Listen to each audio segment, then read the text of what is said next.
What is your favorite card that when your opponents draw a card, you get advantage or make them get a disadvantage? Welcome to MTG Salty Sundays, where we talk about some of the saltiest cards in Magic the Gathering, and we're bringing another creature in here that can be considered very salty because of the effects that it does and the advantages that it brings. And so let's take a look at the creature. Let's talk about it. Is it really salty or not? And this card, which is still legal in Standard, is Sheoldred the Apocalypse for 2 and 2 black. Death Touch, it's a 4/5, and whenever you draw a card, you gain 2 life.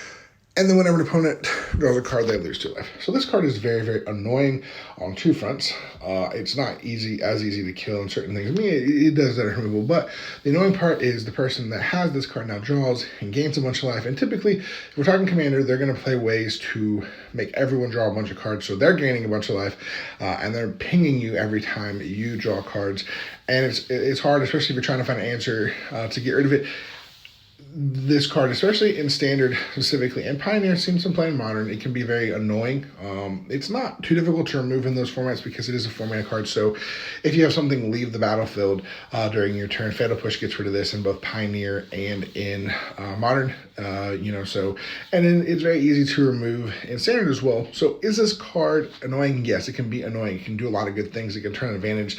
And it's got Death, that's all this stuff. That it's a very overpowered card, and that we've seen it in most black decks at some point, as for a little bit, for a while now. You're like, oh, is this card ever going away? Well, we still got, I think, 1 more year of it, and I think it goes away after 1 more year, hopefully. But is this card salty? Nah. Just run more interaction. That's what I say. Just keep it off the board, remove it. In Commander, it's going to cost 2 more, so it's now 6 mana, and that's just going to slow them down. If you're playing this in any other format, you just get rid of it. You don't let it sit on the board. You don't let them, gain the value, make you draw, because, you may have to lose like 2 or 4 life to try to get an answer, but you need to remove this as soon as possible, or else it'll just take care of you and remove you from the game. But let me know in your comments below if you think this card is salty or not, and let us know some of your other cards you think are salty and I should add to the list. Thank you guys so much for being here, and as always, we'll see you next time.